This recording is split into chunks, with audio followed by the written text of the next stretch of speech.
فلسطین کی آزادی کا مشن، یہودیوں کو قدم قدم پر دھول چٹانے والا، اکیلا ہی عالم کفر سے ٹکرانے کا حوصلہ رکھنے والا، پاک دھرتی کا ایک عظیم مجاہد، کفر پر لاوے کی طرح برسنے والے اس مجاہد کی طویل داستان سننے کے لیے چینل کو سبسکرائب کیجئے اور ویڈیو کو لائک کیجئے۔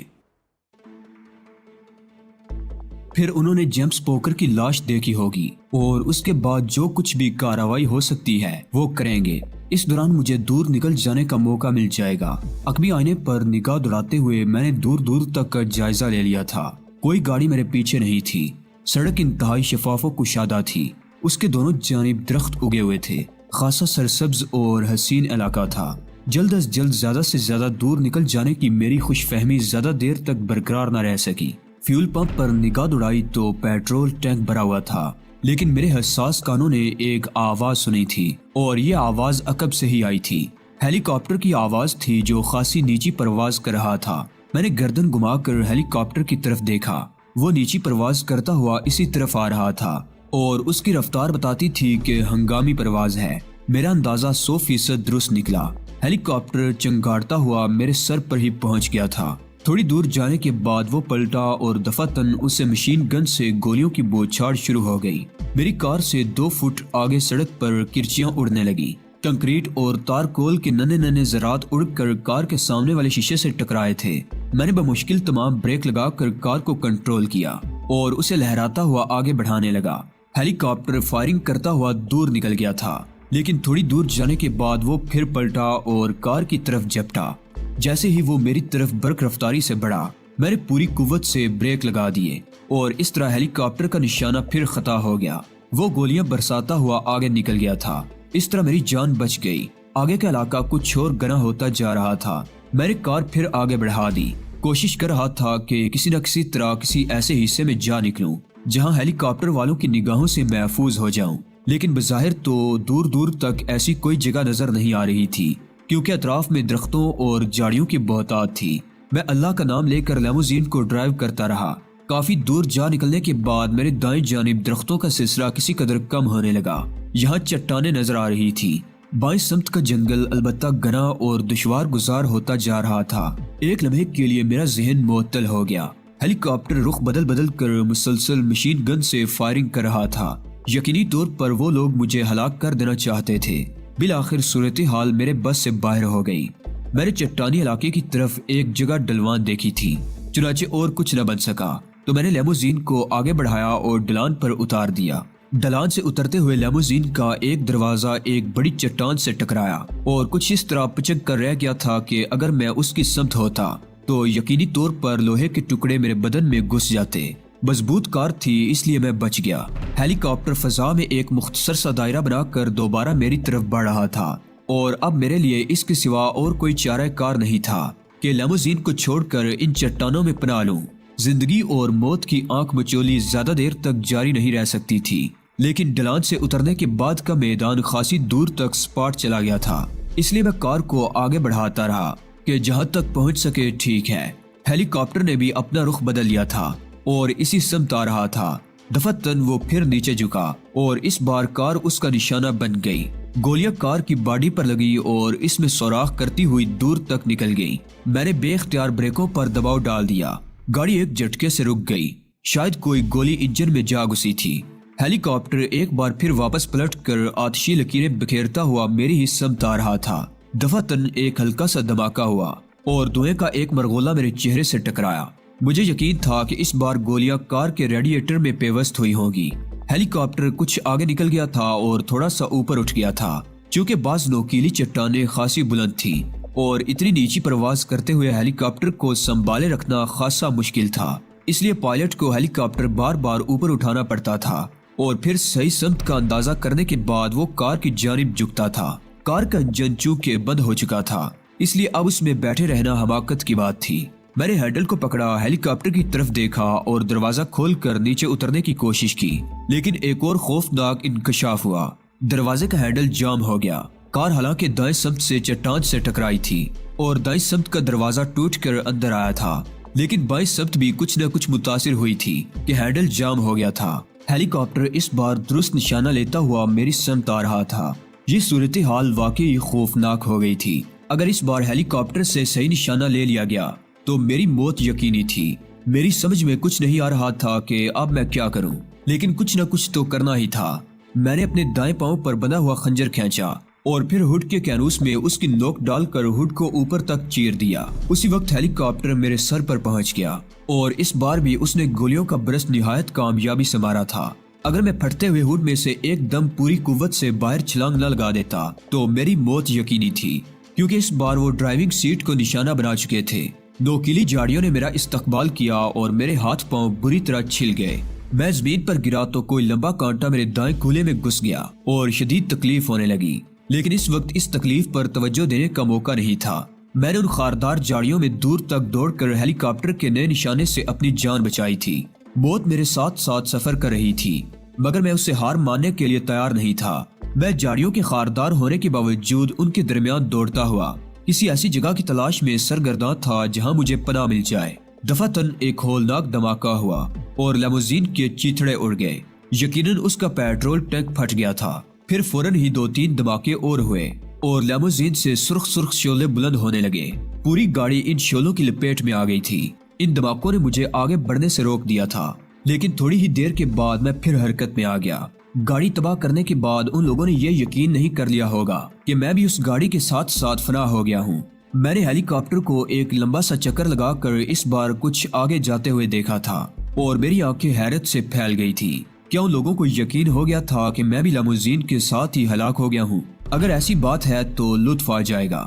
ان بدحواس لوگوں نے شاید مجھے کار سے باہر چھلانگ لگاتے ہوئے نہیں دیکھا تھا، لیکن ابھی یہ صرف ایک مفروضہ تھا۔ کچھ نہیں کہا جا سکتا تھا کہ ان لوگوں کا اگلا قدم کیا ہوگا۔ ہیلی کاپٹر کی آواز معدوم ہوتے ہوتے ختم ہو گئی۔ بظاہر اندازہ یہ ہوتا تھا کہ وہ لوگ چلے گئے ہیں، لیکن میں خوش فہمی کا شکار نہیں تھا۔ لیموزین مکمل طور پر تباہ ہو چکی تھی اور اس کی آگ اب بھی بلند ہو رہی تھی۔ دھوئیں کے مرغولے فضا میں اٹھ رہے تھے، جس کی وجہ سے فضا میں کافی کثافت پھیل گئی تھی۔ رفتہ رفتہ شام بھی ہوتی جا رہی تھی۔ میں نے جب یہ محسوس کیا کہ اب فی الحال مجھے کوئی خطرہ نہیں ہے تو پھر ایک جگہ جاڑیوں میں رک کر سانسیں درست کرنے لگا اور پھر اپنے بدن میں چبھے ہوئے کانٹوں کی طرف توجہ دی۔ کولے میں چبھا ہوا بڑا کانٹا سب سے زیادہ تکلیف دے رہا تھا۔ میں نے اسے باہر کھینچا تو وہ تقریباً 1.25 انچ لمبا تھا اور اس کا آدھا حصہ میرے بدن میں گھس گیا تھا۔ اسے نکالنے کے بعد تکلیف میں کمی ہو گئی تھی۔ باقی جسم پر پڑی ہوئی خراشوں سے بھی ہلکا ہلکا خون رس رہا تھا۔ رات کی سیاہی نے آن کی آن میں ماحول کو اپنی لپیٹ میں لے لیا۔ میں نے اپنی جگہ چھوڑی اور لیموزین کے قریب پہنچ گیا۔ ہر چند کی تاریکی پھیل چکی تھی، لیکن ابھی اتنا اندھیرا نہیں تھا کہ قرب و جوار کا ماحول نظر نہ آتا۔ تھوڑے ہی فاصلے پر میرا بیگ پڑا ہوا تھا، جو غالباً دھماکے کی وجہ سے اچھل کر باہر آ گیا تھا۔ اس کا ایک حصہ کسی قدر جل گیا تھا، لیکن اندرونی سامان محفوظ تھا۔ میری خوشی کی انتہا نہ رہی۔ اس بیگ کی مجھے اشد ضرورت تھی۔ لباس وغیرہ کا کوئی مسئلہ نہیں تھا، لیکن جو دوسری اہم چیزیں تھیں انہیں نکالنا ضروری تھا۔ چنانچہ میں نے بیگ کھول کر اس میں سے اہم سامان نکالا اور جس طرح بھی ممکن ہو سکا اپنے لباس کے مختلف حصوں میں چھپا لیا۔ اگر ان لوگوں کو میری موت کی تصدیق منظور ہوئی تو وہ یقیناً لیموزین کے آس پاس میری لاش تلاش کریں گے۔ چنانچہ لیموزین سے ہٹ جانا زیادہ بہتر تھا۔ اب مسئلہ یہ پیدا ہوتا تھا کہ اس علاقے میں کوئی ایسی جگہ تلاش کی جائے جہاں سے صحیح راستہ دریافت ہو سکے۔ میں ابھی کسی جال میں نہیں پھنسنا چاہتا تھا اور کوئی رسک نہیں لے سکتا تھا۔ رات آہستہ آہستہ گہری ہوتی رہی اور پھر آسمان پر چاند کی روشنی نظر آئی۔ میں اپنی جگہ سے ہٹ کر وہاں سے آگے بڑھ گیا، لیکن ابھی مجھے سفر کرتے ہوئے زیادہ وقت نہیں گزرا تھا کہ دفعتاً ہواؤں کے دوش پر کچھ آوازیں سنائی دی۔ میں اپنی جگہ ٹھٹک کر رک گیا۔ میرا اندازہ غلط نہیں تھا۔ وہ لوگ یہ سوچ کر مطمئن نہیں ہو گئے تھے کہ لیموزین تباہ ہو گئی ہے۔ وہ مجھے تلاش کر رہے تھے اور یوں محسوس ہوتا تھا جیسے میرا ان سے زیادہ فاصلہ نہ ہو۔ میں نے اپنے آپ کو جاڑیوں میں محفوظ کر لیا، لیکن ان کے قدموں کی آوازیں مجھے قریب ہی سنائی دے رہی تھی۔ میں جاڑیوں میں اچھی طرح چھپ گیا۔ پھر کسی کی باری آواز سنائی دی، ٹارچیں نہیں ہے تمہارے پاس، چاند کی روشنی تمہاری معاونت نہیں کر سکے گی۔ اور دوسرے لمحے 5-6 تیز روشنی والی ٹارچیں روشن ہو گئی۔ وہ جاڑیوں پر ٹارچیں ڈال ڈال کر مجھے تلاش کر رہے تھے اور ٹارچوں کی روشنیاں آہستہ آہستہ ایک ایک جاڑی کو کریدتی ہوئی میری جانب بڑھ رہی تھی۔ اب انتظار بے سود تھا۔ ہاتھ پر ہاتھ رکھ کر بیٹھے رہنے کا مطلب یہ تھا کہ اطمینان سے مجھے انہی جاڑیوں میں مار لیا جائے۔ اس لیے میں نے اپنی جگہ سے رینگنا شروع کر دیا۔ تھوڑے ہی فاصلے پر ایک ڈلوان شروع ہو گئی تھی اور نیچے نہ جانے کہاں تک چلی گئی تھی۔ خاصی پھسلوان ڈلوان تھی، اپنے آپ کو سنبھالنا بہت مشکل تھا۔ اگر وہاں جھاڑیاں نہ ہوتی تو کہیں بھی میں پھسل کر نہ جانے کتنی گہرائیوں میں پہنچ سکتا تھا۔ ٹارچوں کی روشنیاں اب اس جھاڑی سے آگے بڑھ آئی تھی جہاں چند لمحے پہلے میں موجود تھا۔ تھوڑی دیر تک میں اسی طرح آگے بڑھتا رہا اور پھر میرے سامنے ایک چٹان حائل ہو گئی۔ آگے راستہ تقریباً بند ہو گیا تھا۔ چٹان پر چڑھے بغیر دوسری طرف اترنا ناممکن نہیں تھا۔ اگر میں چٹان پر چڑھتا تو ان کی ٹارچوں کی روشنیوں کی زد میں آ جاتا۔ فوری طور پر کوئی بات ذہن میں نہیں آئی کہ کیا کرنا چاہیے۔ ہر طرف پھیلی ہوئی چاندنی کے علاوہ ٹارچوں کی روشنیاں بھی میرے لیے خطرے کا باعث تھی جو مسلسل میرا تعاقب کر رہی تھی۔ چاند ایک لمحے کے لیے بادلوں میں چھپا تو میں نے چٹان پر چڑھنے کا خطرہ مول لے لیا اور اس پھرتی سے اوپر چڑھا کہ مجھے خود بھی اندازہ نہیں ہو سکا۔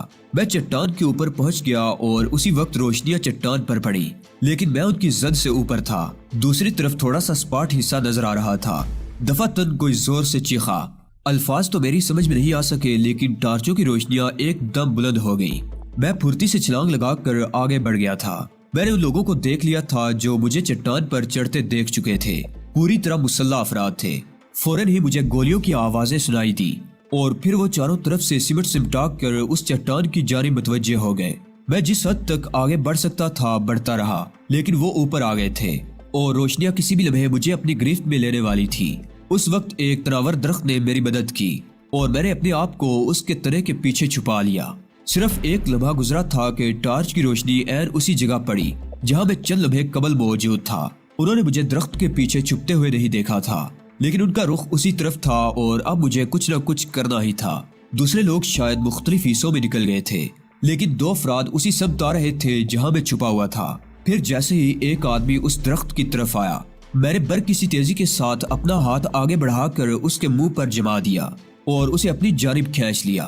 اس سے پہلے کہ وہ ہاتھ پاؤں مار سکتا، میں نے اس کے نرخرے پر دونوں انگوٹھے رکھ کر اس قوت سے دبائے کہ اس کی حلق سے آواز بھی نہ نکل سکی۔ میرے انگوٹھے گویا اس کے نرخرے میں گھس گئے تھے۔ چند لمحوں کے اندر اندر اس کے بدن کا تشنج ختم ہو گیا تھا۔ دوسرے آدمی کو شاید ابھی تک صورتحال کا اندازہ نہیں ہو سکا تھا، لیکن جب میں نے اسے چھوڑا تو وہ ایک دم زمین پر گر پڑا اور دوسرے آدمی نے اس کی آواز سنتے ہی پھرتی سے درخت کی سمت رخ کر لیا۔ لیکن میں نے زمین پر لوٹ لگا کر اپنے آپ کو اس کی امکانی فائرنگ سے بچایا اور ساتھ ہی اس کی ٹانگوں کو اپنی لپیٹ میں لے کر اس کو بھی نیچے گرا دیا۔ پھر دوسرے لمحے میں اس شخص کے اوپر سوار تھا اور اس بار میں نے اپنے لمبے چاقو کی دھار اس آدمی کے حلق پر پھیر دی۔ میرے ہاتھ کا دباؤ زبردست تھا، چنانچہ گردن اس طرح کٹ گئی کہ وہ خرخرانے کے سوا کوئی آواز بھی نہ نکال سکا۔ دوسرے لوگ ابھی تک اس طرف متوجہ نہیں ہوئے تھے، البتہ سب کے سب چٹان پر چڑھ آئے تھے اور ٹارچوں کی زبانیں ہر طرف زمین چاٹ رہی تھی۔ میں نے چند لمحات رک کر صورتحال کا جائزہ لیا۔ میں یہ جاننے کی کوشش کر رہا تھا کہ ان لوگوں نے کون کون سے علاقے کور کر رکھے ہیں۔ کسی ایسی سمت کی تلاش تھی مجھے جو ان سے خالی ہو، اور اس کے لیے اسی درخت کی سیدھ مناسب محسوس ہوئی۔ میں بڑی احتیاط سے پیچھے ہٹنے لگا اور جب مجھے محسوس ہوا کہ وہ لوگ دور رہ گئے ہیں تو میں نے دوڑ لگا دی۔ آگے کیا ہے، یہ جنگل کہاں تک چلا گیا ہے، اس کا مجھے کوئی اندازہ نہیں تھا۔ بس میں جان توڑ کر دوڑ رہا تھا، بدن پر لگنے والی خراشوں میں اٹھتی ہوئی ٹھیسوں سے بے نیاز نہ جانے کتنی دور نکل آیا۔ پھر مجھے ایک روشنی نظر آئی اور میرے قدم سست پڑنے لگے۔ کوئی آبادی تھی۔ اس وقت سب سے بڑی طلب ایک پناہ گاہ کی تھی، ایک ایسی پناہ گاہ جہاں سکون کے چند لمحات مل جائیں۔ ایک احاطہ نظر آیا جس سے عبور کرنا مشکل نہ تھا۔ لکڑی کے اس احاطے کی بلندی کو ایک چھلانگ میں عبور کر کے میں ایک لمحے کے لیے رکا۔ اس جگہ کے بارے میں کوئی اندازہ نہیں ہو پا رہا تھا، البتہ وہ روشنی اب صاف نظر آ رہی تھی اور لکڑی کی بنی ہوئی ایک عمارت بھی۔ میرے قدم خود بخود اس عمارت کی جانب اٹھ گئے۔ عمارت کا صدر دروازہ بند تھا، لیکن بائیں سمت ایک ایسی جگہ نظر آ گئی جہاں میں پناہ لے سکتا تھا۔ یوں بھی اب کسی جدوجہد کی سکت نہیں رہ گئی تھی۔ عمارت کے مکین نہ جانے کون ہو اور میرے ساتھ کیا سلوک کریں، چنانچہ میں نے وہی گوشہ سنبھال لیا اور نڈال انداز میں خود کو سمیٹ کر لیٹ گیا۔ فائل میرے سینے سے بندھی ہوئی تھی اور میرا سامان بھی بری طرح میری جیبوں میں ٹھسا ہوا تھا، پلکیں ایک دوسرے سے جڑی جا رہی تھی۔ یہ نیند نہیں بلکہ کوئی اور کیفیت تھی اور میں زیادہ دیر تک خود کو اس کیفیت سے نہ بچا سکا۔ پلکیں جڑ گئی اور اس کے بعد دنیا و مافیا کی خبر نہ رہی۔ نہ جانے کب تک مجھ پر یہ گہری نیند یا بے ہوشی طاری رہی۔ دوبارہ آنکھ کھلی تو میں نے دونوں ہاتھ ٹکا کر اٹھنے کی کوشش کی، لیکن فوراً ہی ایک سرگوشی سنائی دی۔ لیٹے رہو، تمہیں بخار ہے۔ میں نے چونک کر آنکھیں پھاڑ دی۔ 27-28 سال کی ایک خوبرو عورت میرے بالکل قریب موجود تھی۔ اس کے حسین بال میرے چہرے پر جول رہے تھے اور چمکتی آنکھیں عجیب سے انداز میں مجھے گو رہی تھی۔ ان آنکھوں میں بے پناہ پیاس تھی۔ میں نے کہا، بس لیٹے رہو، تم محفوظ ہو۔ مگر یہ کون سی جگہ ہے؟ وہی جہاں تم آئے تھے، اس نے کہا اور ہنس پڑی۔ بس اتنا ہوا ہے کہ میں تمہیں باہر سے اندر لے آئی ہوں۔ لوسیا، اب کیا کیفیت ہے اس کی؟ ایک دوسری نسوانی آواز نے مجھے چونکا دیا۔ ہوش آ گیا ہے آنٹی، میرے قریب موجود خوبرو عورت نے جواب دیا۔ پھر تم یہاں کیا کر رہی ہو؟ اس مرتبہ لہجہ تہمکا نہ تھا۔ جک مار رہی ہوں، اس نے کہا اور میرے نزدیک سے ہٹ گئی۔ جاؤ اپنے انکل کو بلا کر لاؤ۔ اوکے، اس نے جلے کٹے لہجے میں کہا اور تیز تیز قدموں سے چلتی ہوئی باہر نکل گئی۔ میں نے گردن گما کر دیکھا، باری بدن کی ایک عورت میری طرف آ رہی تھی۔ اس کا چہرہ سخت اور کھردرا تھا۔ میرے قریب آ کر وہ کڑی نظروں سے مجھے گورنے لگی۔ پھر اس کی کرخت آواز ابھری، تم کوئی بھی ہو، ہمیں اس سے غرض نہیں ہے۔ تم زخمی تھے، ہم نے تمہاری تیمارداری کی، اب تمہارا فرض ہے تم اسی نیک جذبے کے ساتھ یہاں سے رخصت ہو جاؤ۔ یقیناً مہربان خاتون، مجھے احساس ہے کہ آپ کو میری وجہ سے مشکلات کا شکار ہونا پڑا۔ آپ اطمینان رکھیں، میں ابھی یہاں سے چلا جاتا ہوں، میں نے کہا۔ اسی وقت ایک دراز قامت امریکن دانتوں میں موٹا سگار دبائے اندر داخل ہو گیا۔ وہ لڑکی یا عورت اس کے عقب میں تھی۔ اس کا چہرہ کلین تھا، آنکھوں میں ایک بچکانہ شوخی کی جھلک تھی۔ ہیلو، کیسے ہو تم؟ اس نے مخصوص اسٹائل میں پوچھا۔ ٹھیک ہوں جناب، تم زیادہ زخمی نہیں ہو، شاید کچھ زہریلے کانٹے تمہارے بدن میں چپ گئے تھے جن کی وجہ سے تمہیں بخار آ گیا۔ اسی زہر نے تم پر طویل بے ہوشی طاری کر دی تھی۔ طویل بے ہوشی؟ میں نے حیرت سے کہا۔ ہاں، تم پورے 40 گھنٹے بے ہوش رہے ہو۔ میں نے غلط تو نہیں کہا لوسیا؟ بالکل نہیں انکل، لڑکی نے جلدی سے کہا۔ لوسیا میری ہم خیال ہے، مجھے تم جنکارڈ کے نام سے مخاطب کر سکتے ہو۔ تم کون ہو؟ ڈینی ویلسن، میں نے رکے بغیر کہا۔ شکاری معلوم ہوتے ہو، آپ کو کیسے پتا چلا جناب؟ میں نے متخیرانہ انداز میں پوچھا۔ اس شخص کی فطرت میری سمجھ میں آ رہی تھی۔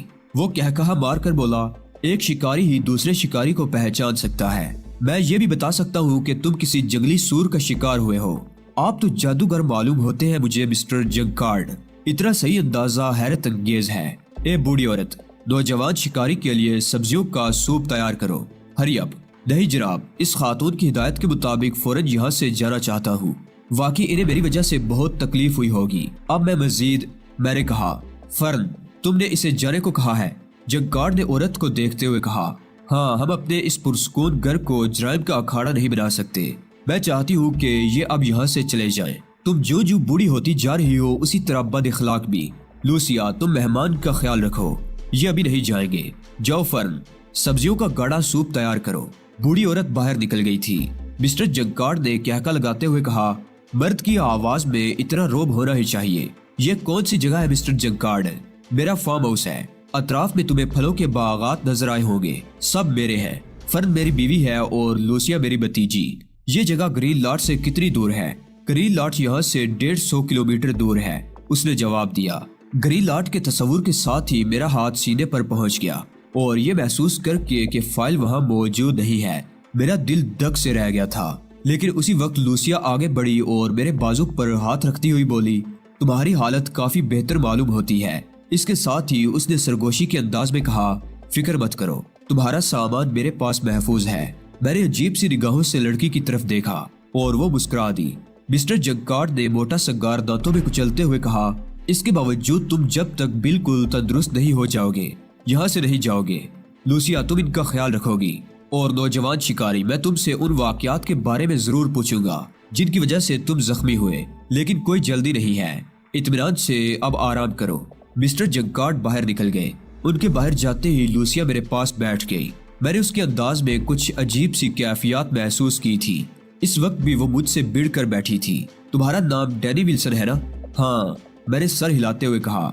تم نے ابھی اپنے سینے کو ٹٹولا تھا؟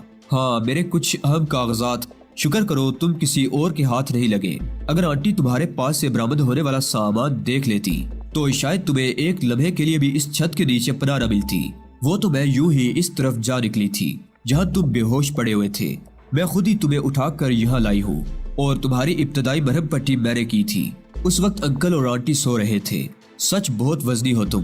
وہ عجیب سی نگاہوں سے مجھے دیکھ رہی تھی۔ چند لمحات وہ خمار کسی کیفیت میں رہی، پھر سنبھل کر بولی، یہ بلیک پلان کیا ہے؟ میرا چہرہ سرخ ہو گیا تھا، پورے بدن کا خون چہرے پر سمٹ آیا تھا اور کنپٹیاں آگ اگلنے لگی تھی۔ اس وقت کی اہمیت کا مجھے احساس تھا۔ یہ لڑکی نما عورت یا عورت نما لڑکی اتنی لاؤبالی اور معصوم نہیں تھی جتنا کہ ظاہر کرتی تھی۔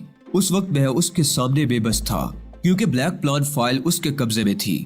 تم پریشان ہو گئے، میں صرف معلومات کے لیے پوچھ رہی ہوں، مجھے ایسی چیزوں سے دلچسپی ہے۔ انکل جنکارڈ اور آنٹی فرن امن پسند لوگ ہیں، وہ خود کو تمام خطرات سے بے نیاز رکھ کر زندگی گزارنا چاہتے ہیں، جبکہ مجھے ایسی زندگی سے نفرت ہے۔ مجھے پراسرار اور سنسنی خیز حالات میں زندگی گزارنے میں لطف آتا ہے۔ تم نے وہ فائل پڑھی؟ میں نے خود کو سنبھال کر پوچھا۔ نہیں، یقین کرو نہیں، میں نے اسے تمہاری امانت سمجھ کر محفوظ رکھا ہے۔ کیا تم مجھے اس کے بارے میں بتانا پسند نہیں کرتے؟ اگر ایسی بات ہے تو میں تمہیں مجبور نہیں کروں گی۔ دراصل لوسیا، وہ میری ملکیت نہیں ہے، میرے پاس بھی وہ کسی کی امانت ہے۔ میں اسی لیے پریشان ہو گیا تھا۔ میں نے آنکھیں بند کر کے گہری گہری سانسیں لیتے ہوئے کہا، پریشان ہونے کی ضرورت نہیں، تمہارا سامان محفوظ ہے۔ لیکن کیا تم مجھے دوست بنانا پسند نہیں کرو گے؟ تم تو خود بخود میری دوست بن گئی ہو لوسیا، بے غرضی سے میری مدد کر کے تم نے میرا دل جیت لیا ہے۔ تو پھر مجھے اپنے بارے میں بتاؤ۔ اپنا نام تو میں تمہیں بتا چکا ہوں، نام سے کیا ہوتا ہے؟ پھر اور کیا جاننا چاہتی ہو؟ تم جاسوس ہو یا پھر کوئی جرائم پیشہ انسان؟ کیا تمہارا تعلق کسی دہشت پسند گروہ سے ہے؟ تمہارا کیا خیال ہے؟ 100% وہی جو میں نے کہا۔ اگر ایسا ہے تو تمہارا کیا رد عمل ہوگا؟ کچھ نہیں، میں تمہاری مدد کروں گی، مجھے یہ سب کچھ پسند ہے، پہلے ہی تم سے اظہار کر چکی ہوں۔ ویسے مجھے یقین ہے کہ تم بلا وجہ ہی اس حال کو نہیں پہنچے، کچھ حادثات پیش آئے ہیں تمہیں۔ تم نے میرے لیے اپنی ذات میں کافی دلچسپیاں پیدا کر دی ہیں لوسیا، اب تو دل میں تمہارے بارے میں جاننے کی خواہش بیدار ہو گئی ہے۔ میں نے مسکراتے ہوئے کہا، شکر ہے میرے بارے میں کوئی تو خیال آیا تمہیں۔ کیا مطلب؟ میں نے چونکتے ہوئے پوچھا۔ کچھ نہیں، بس اب میں چلتی ہوں۔ ارے کیا ہوا؟ کچھ نہیں، ابھی بوڑھی فرن کو دورہ پڑ جائے گا، اسے موت آ رہی ہوگی۔ اپنی آنٹی کی بات کر رہی ہو؟ خدا حافظ۔ وہ ایک دم اٹھ کھڑی ہوئی، پھر دروازے کے قریب پہنچ کر بولی، اپنے سامان کے لیے پریشان نہ ہونا، سب کچھ حفاظت سے رکھ چھوڑا ہے میں نے، جب مانگو گے دے دوں گی۔ میرے مزید کچھ کہنے سے وہ چھپاک سے باہر نکل گئی اور میں دروازے کو دیکھتا رہ گیا۔ امریکہ جیسے ملک میں ایسے کسی کردار کا مل جانا تعجب خیز نہیں تھا، لیکن کیا وہ میرے لیے خطرناک ثابت ہو سکتی ہے؟ بظاہر تو ایسا نظر نہیں آتا تھا۔ میں تشویش سے سوچتا رہا۔